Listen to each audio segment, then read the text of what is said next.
नमस्ते नमस्कार दोस्तों, कैसे हैं आप लोग। आशा करते हैं आप लोग अच्छे होंगे, स्वस्थ होंगे और अपने अपने पढ़ाई में व्यस्त होंगे। तो जैसा कि फ्रेंड्स, आज है आपका 4 जुलाई और 4 जुलाई को आपका क्या है कि थर्ड शिफ्ट का जो एग्ज़ाम है, जिसका जो टाइमिंग था आपका 4:30 to 6:30 था, जो कि आपका समाप्त हो गया है। तो आज के शिफ्ट में आपके 25 जीके जिसके जो प्रश्न थे, सभी प्रश्नों को देखेंगे। उनमें से अधिकांश प्रश्न मिल गए हैं, बाकी जो भी प्रश्न नहीं मिले हैं उसको हम लोग पीडीएफ में शामिल कर देंगे। पीडीएफ आपको कहाँ पर मिलेगा, तो ये आपको टेलीग्राम चैनल पे मिल जाएगा। टेलीग्राम चैनल का जो लिंक है फ्रेंड्स, वो आपका कहाँ पर है, तो डिस्क्रिप्शन बॉक्स में दिया गया है, तो आप लोग जाकर वहाँ से ज्वाइन हो जाइएगा। बाद बाकी वीडियो अच्छा लगे तो वीडियो को लाइक कर दीजिएगा, चैनल पर नए होंगे चैनल को सब्सक्राइब कर दीजिएगा, नोटिफिकेशन बेल कॉल पे क्लिक कर दीजिएगा। ठीक है, तो देखिए आज का जो हमारा पहला प्रश्न दोस्तों पूछा गया था कि लोकटक झील है जो कि किस राज्य में स्थित है। ठीक है, तो लोकटक झील की बात करेंगे तो ये दोस्तों आपका कहाँ स्थित है, तो मणिपुर राज्य में स्थित है। तो इसका राइट आंसर क्या हो जाएगा, मणिपुर। मणिपुर की बात करेंगे तो दोस्तों आपका क्या है, तो पूर्वोत्तर भारत का क्या है, तो एक राज्य है। ठीक है, पूर्वोत्तर भारत में मुख्यतः 7 राज्य आते हैं, उसमें से एक आपका मणिपुर भी है।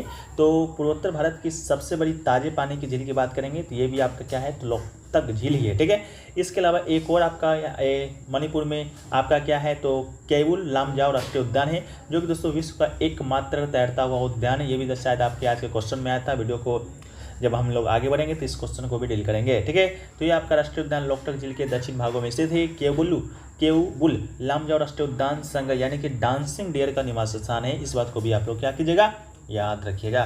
नेक्स्ट क्वेश्चन देखिए पूछा गया था कि बंधुत्व जो शब्द है किस देश के संविधान से लिया गया है। तो बंधुत्व की बात करेंगे तो ये दोस्तों आपका किस देश के संविधान से लिया गया है, तो फ्रांसीसी संविधान से लिया गया है, यानी कि फ्रांस के संविधान से लिया गया है। फ्रांस के संविधान से आपका एक और शब्द लिया गया है, स्वतंत्रता। ठीक है, स्वतंत्रता, बंधुत्व और समानता। ठीक है, ये जो 3 शब्द है वो दोस्तों आपका फ्रांस के ही संविधान से लिया गया है। आप लोग को मालूम होगा फ्रांस में दोस्तों आपका 1789 में एक आपका क्रांति हुआ था, जो कि फ्रांसीसी क्रांति। ठीक है, फ्रांसीसी क्रांति के नाम से जाना जाता है। तो फ्रांसीसी क्रांति के फलस्वरूप ही वहाँ पर आपका स्वतंत्रता, समानता और बंधुत्व के विचार दिए गए थे, और उसी विचार को हमारे भारतीय संविधान में आपका जब संविधान बन रहा था उसमें आपका क्या हुआ था, अपनाया गया था। तो आपका स्वतंत्रता, समानता और जो बंधुत्व है वो आपका फ्रांस के संविधान से लिए गए थे। इसका ये आपका क्या हो जाएगा, राइट आंसर आपका हो जाएगा। इसके अलावा मौलिक अधिकार की बात करेंगे तो मौलिक अधिकार आपका यूएसए के संविधान से लिया गया है। यूएसए कहें तो यूनाइटेड, यू से आपका क्या हो जाता है, यूनाइटेड हो जाता है। स्टेट से आपका स्टेट हो जाता है, अमेरिका से आपका अमेरिका हो जाता है, यानी कि यूनाइटेड स्टेट ऑफ अमेरिका संविधान से आपका क्या लिया गया है, मौलिक अधिकार। मौलिक अधिकार के बारे में हम लोग देखें और मौलिक कर्तव्य के बारे में ना देखें, ऐसा हो नहीं सकता है। तो मौलिक कर्तव्य की जब बात की जाएगी तो ये दोस्तों आपका यूएसएसआर के संविधान से लिया गया है। तत्कालीन यूएसएसआर आपका ऑप्शन में आएगा। अब बात करेंगे तो आपके ऑप्शन में लिखा रहेगा तत्कालीन यूएसएसआर अब रूस। ठीक है, तो रूस के संविधान से मौलिक कर्तव्य को एडॉप्ट किया गया है। नागरिकता की बात करेंगे तो नागरिकता है जो कि आपका कहाँ से लिया गया है, ब्रिटेन के संविधान से लिया गया है। तो भारत में कैसी नागरिकता है आप लोग को मालूम होगा, आपके सेकंड शिफ्ट का आपका ये प्रश्न था, प्रश्न का आपका भाग था। तो भारत में दोस्तों आपका क्या है, एकल नागरिकता है, यानी कि एक नागरिकता है। जिस प्रकार आपका समझिए कि भारत एक भाग का देश है भारत, और आपका भारत में है राज्य में मान के चलते हैं यूपी। तो आपका यूपी का अलग नागरिकता, भारत का अलग नागरिकता आपका नहीं होगा, एक ही नागरिकता होगा, वो आपका होगा भारत, आप होंगे भारतीय। ठीक है, जैसा कि आपका अमेरिका में देखने को मिलता है। अमेरिका में आपका क्या है, दोहरी नागरिकता है, वहाँ का राज्यों का अलग नागरिकता होता है, अमेरिका का अलग नागरिकता होता है। इसके अलावा संशोधन की जो प्रक्रिया है वो आपका कहाँ से लिया गया है, तो दक्षिण अफ्रीका के संविधान से लिया गया है। संशोधन कहे तो किसी भी चीज़ में आपका जो संविधान में संशोधन करना होता है उस प्रकार की जो प्रक्रिया है दक्षिण अफ्रीका के संविधान से लिया गया है। जैसे कि आपको मालूम होगा प्रस्तावना में भी एक संशोधन किया गया था। ठीक है, आपको मालूम होगा प्रस्तावना में क्या किया गया था, एक संशोधन किया गया था। कौन कौन से 3 शब्द जोड़े गए थे, तो आपका अखंडता, आपका पंथ निरपेक्ष, ये 2 शब्द, एक शब्द आपको याद नहीं आ रहे, ये तीनों शब्द आपके उसी संविधान संशोधन में जोड़े गए थे। देखिए प्रस्तावना की बात करेंगे तो ये भी आपका यूएसए के संविधान से लिया गया है।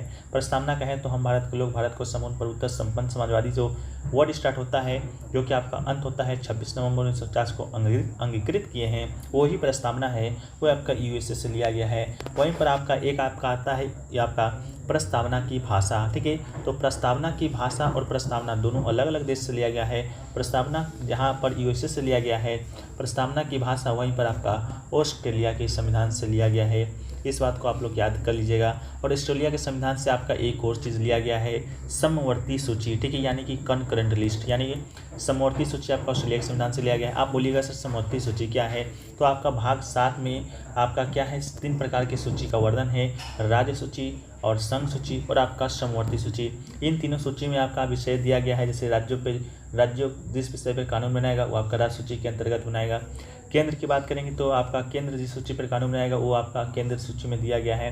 लेकिन समवर्ती सूची में उन विषयों को रखा गया है जिस पर जो कानून है आपका कोई भी बना सकता है। ठीक है, कोई भी बना सकता है, जैसा कि आपका राज्य भी बना सकता है, केंद्र भी बना सकता है। तो आप लोग को बता दें जो भी हाल में आपका चल रहा है आपका यूसीसी, ठीक है, यूनिफॉर्म सिविल कोड, ये आपको बता दें ये आपका कहाँ का हिस्सा है, तो समवर्ती सूची का ही हिस्सा है, समवर्ती सूची का ही विषय है। ठीक है, यूसीसी, ठीक है, यानी कि यूनिफॉर्म सिविल कोड अभी आप लोग सुन रहे होंगे कि लागू होने वाला है भारतवर्ष में। ठीक है, आप बोलिएगा सर कैसे हिस्सा है, तो इस पर आपका जो कानून है आपका कोई राज्य भी बना सकता है। जैसे गोवा बना चुका है आपका यूनिफॉर्म सिविल कोड पे पहले से कानून, अब आपका केंद्र बनाएगा। जब आपका केंद्र यूसीसी पर कानून बना देगा तो गोवा का जो कानून आपका यूसीसी के अंतर्गत बनाया गया था वो आपका खत्म हो जाएगा, केंद्र का कानून ही मान्य होगा। ठीक है, चलिए उसी प्रकार आपका जो संयुक्त बैठक है वो आपका ऑस्ट्रेलिया के संविधान से लिया गया है। संयुक्त बैठक कहें तो आपका बता दें लोकसभा और राज्यसभा, ठीक है, कोई भी विधेयक पर अगर सहमति नहीं बनती है तो आपका संयुक्त बैठक किया जाता है, जो कि बुलाता कौन है, राष्ट्रपति, लेकिन अध्यक्षता कौन करेगा, तो लोकसभा का अध्यक्ष करेगा। आर्टिकल की बात करेंगे तो 108 में आपका संयुक्त बैठक का है जो कि प्रावधान किया गया है, वो आपका कहाँ से लिया गया है, तो ऑस्ट्रेलिया के संविधान से लिया गया है। अगला क्वेश्चन पूछा गया है कि वेलोर और जो मयूरभंज है वो किस चीज़ का कारखाना के लिए प्रसिद्ध है। तो देखिए वेलोर का तो पता नहीं, लेकिन जो मयूरभंज है वो दोस्तों आपका दो चीज़ों के लिए प्रसिद्ध है, एक है आपका लौह अयस्क, दूसरा है आपका अवरक। ठीक है, तो ऑप्शन में अगर आपका अवरक दिया हो गया तो ठीक है, नहीं तो लौह अयस्क आपको दिया गया होगा जो कि बिल्कुल राइट आंसर हो जाएगा। ठीक है, तो मयूरभंज में आपका क्या मिलता है, तो लौह अयस्क है जो कि बहुत बड़ी मात्रा में मिलता है। नेक्स्ट क्वेश्चन पूछा गया था अजंता की जो गुफाएं हैं वो आपका किस शहर के नज़दीक पड़ता है। ऑप्शन में आपका दिया गया था मुंबई दिया गया था, औरंगाबाद दिया गया था, पुणे दिया गया था और चेन्नई दिया गया था। तो आपको बता दें कि अजंता की जो गुफाएं हैं वो दोस्तों आपका स्थित कहाँ है, तो ये आपका स्थित है महाराष्ट्र में। ठीक है, लेकिन महाराष्ट्र ऑप्शन में था नहीं सर, तो महाराष्ट्र का आपका 3 नाम ऑप्शन में था, एक आपका मुंबई था, एक औरंगाबाद था, एक पुणे था। तो ये आपका कहाँ पड़ता है, औरंगाबाद ज़िले में पड़ता है। ठीक है, तो औरंगाबाद जिला इसका आपका क्या हो जाएगा, राइट आंसर हो जाएगा। औरंगाबाद जिले में 2वीं शताब्दी ईसा पूर्व में लगभग 480 ईस्वी तक 29 चट्टानों को काटकर बना गई बौद्ध गुफा स्मारक है। ठीक है, नेक्स्ट क्वेश्चन पूछा गया था कि बाबर और इब्राहिम लोदी के जो बीच युद्ध हुआ था वो आपका कब हुआ था। तो बाबर और इब्राहिम लोदी के जो बीच युद्ध हुआ था वो कौन सा युद्ध था सर, तो वो आपका युद्ध था पानीपत का। पानीपत का कौन सा युद्ध था, तो पानीपत का प्रथम युद्ध था। इस युद्ध का नाम आपका पानीपत ही क्यों रखा गया था, क्योंकि आपका जो जगह है आपका वहीं पानीपत एक जगह है जो कि आपका हरियाणा में पड़ता है, वहीं पर है जो कि ये युद्ध आपका हुआ था इब्राहिम लोदी और बाबर के बीच। इब्राहिम लोदी कौन था, तो लोदी वंश का अंतिम शासक था। ठीक है, लोदी वंश का अंतिम शासक था। लोदी वंश की बात करें तो दिल्ली सल्तनत का एक आपका शासक था, जिस प्रकार आपका खिलजी वंश, तुगलक वंश, गुलाम वंश, उस प्रकार आपका क्या था, लोदी वंश भी था। ठीक है, तो लोदी वंश का अंतिम शासक इब्राहिम लोदी था, उन दोनों के बीच युद्ध हुआ था। कब हुआ था, तो 21 अप्रैल को हुआ था 1526 ईस्वी में पानीपत के मैदान पर, जिसमें आपका क्या हुआ था कि लोदी है जो कि बुरी तरह से हार गया था और बाबर जीत गया था। बाबर जीतने के बाद क्या किया था, लूट के तो चल नहीं गया था। तो आपका मुगल समाज का स्थापना कौन किया था, बाबर ने किया था। कब किया था, तो जब ये आपका युद्ध हुआ था 1526 में, तो मुगल समाज का स्थापना में किया होगा 1526 में ही। ठीक है, इसके अलावा बाबर ने और अपने जब तक आपका ये जिंदा था आपका बाबर 1526 से 1530 ईस्वी तक शासन किया था और 1530 ईस्वी में इसका मृत्यु हो जाता है। तो 1527, 1528 और 1529 इन तीनों साल में जो बाबर ने युद्ध किया, एक आपका 1527 में आपका कौन युद्ध किया था, तो शायद आपका चंदेरी का युद्ध किया था। ठीक है, इसके अलावा 1528 की बात करेंगे तो 1529 में हम लोग पहले देखते हैं, तो 1529 में आपका घाघरा का युद्ध किया था। तो 1527 में आपका बाबर ने चंदेरी का नहीं आपका खानवा का युद्ध किया था, इसको आप लोग राइट कर लीजिएगा। 1528 में आपका क्या किया था, तो चंदेरी का युद्ध आपका 1528 में किया था, तो खाना खाया। ठीक है, चंदेरी का युद्ध आपका 1528 में, घाघरा का युद्ध आपका 1529 में। ठीक है, तो बाबर के युद्धों को याद रखने का एक ट्रिक भी शायद आपका था कि बाबर ने पानी पिया, खाना खाया, चद्दर ओढ़कर घाघरा पहन के सो गया, इस प्रकार करके। ठीक है, आप लोग देख लीजिएगा अगर आपको याद करने में अगर कठिनाई होती है तब। ठीक है, नहीं तो कोई ज़रूरी नहीं है आपको ट्रिक याद रखने के लिए। ठीक है, एक क्वेश्चन देखिए पूछा गया कि तैरता हुआ नेशनल पार्क आपका कहाँ स्थित है। तो तैरता हुआ जो नेशनल पार्क है आपको पहले ही बता चुके हैं फर्स्ट क्वेश्चन में कि ये आपका मणिपुर में स्थित है। मणिपुर में भी कौन सा पार्क है, तो केबुल लामजाओ राष्ट्रीय उद्यान है। ठीक है, ये आपका मणिपुर राज्य में स्थित है। और जिला भी पूछेगा तो बिष्णुपुर जिला में। ठीक है, तो आपको देख लीजिएगा इससे संबंधित क्या प्रश्न आपके पूछे गए थे।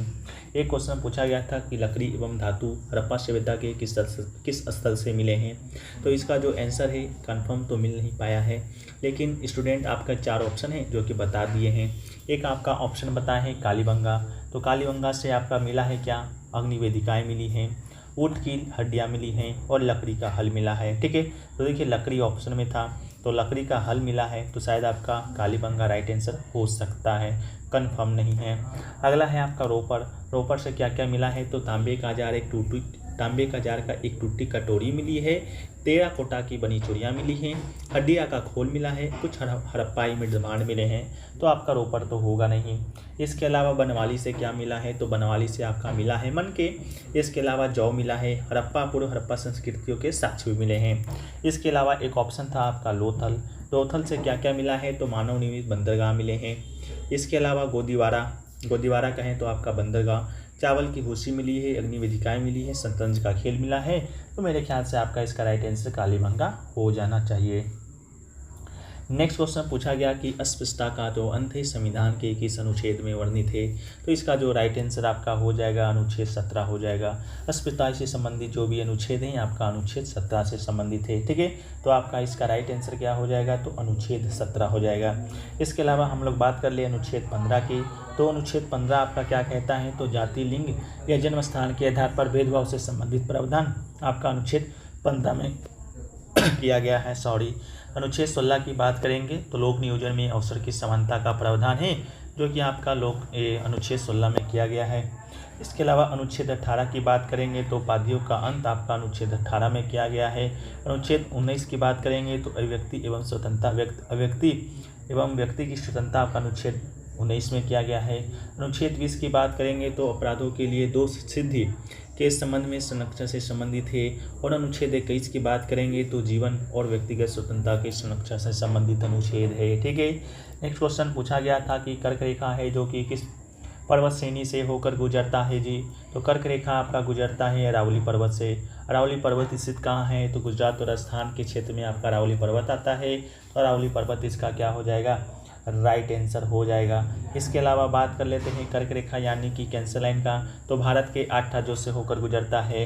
वो 8 राज्य कौन कौन से हैं जी, तो मैप के माध्यम से आप लोग देख लीजिए। ये आपका क्या है, तो कर्क रेखा है। कर्क रेखा देखिए ये आपका जा रहा है, कौन कौन से राज्य से होकर जा रहा है उसको एक बार देख लीजिए।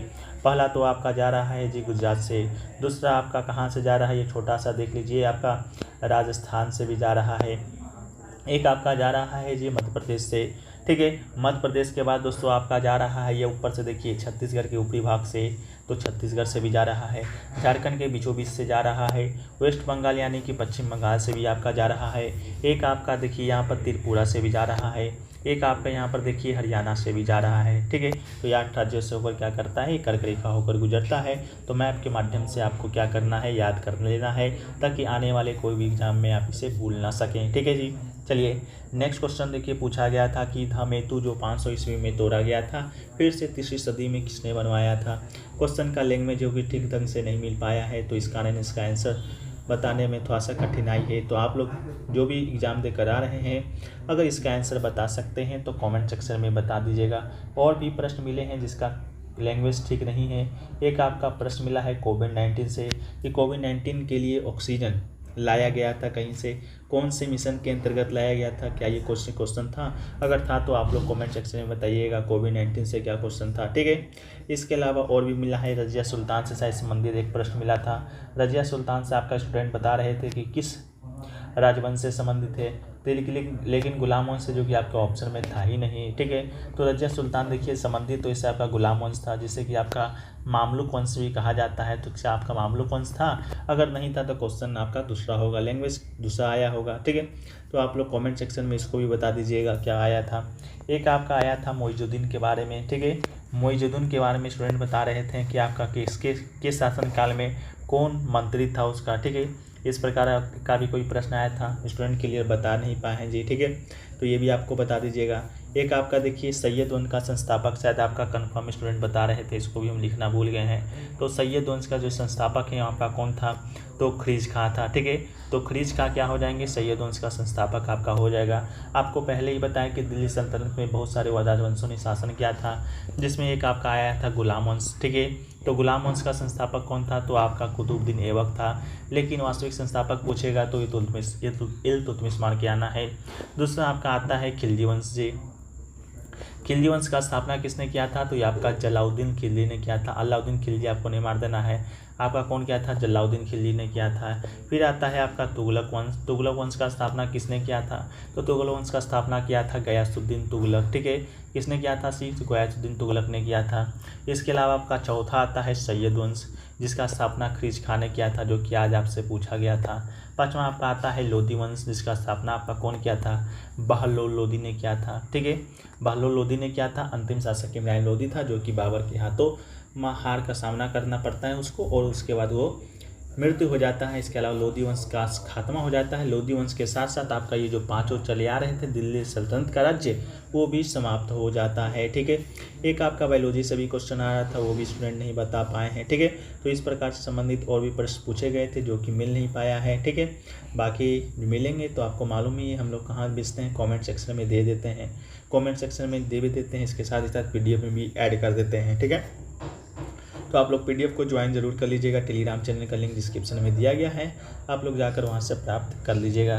हम लोग मिलते हैं कल के फर्स्ट शिफ्ट के वीडियो में। आज का ये वीडियो अगर पसंद आया होगा आपको तो वीडियो को लाइक कर देना है, चैनल पे नए होंगे चैनल को सब्सक्राइब कर देना है। सब्सक्राइब करने के साथ ऑल का बटन एक आपको दिख रहा होगा। ठीक है, तो बिल्कुल मुफ्त में आपको ऑल पे क्लिक कर देना है, जैसे कि कोई भी वीडियो अगर आपका CRPF ट्रेड्समैन से संबंधित आए तो आपको सबसे पहले जानकारी मिल सके उसके बारे में। ठीक है, तो चलिए हम लोग मिलते हैं कल के नए वीडियो में। जब तक के लिए जय हिंद, जय भारत, वंदे मातरम।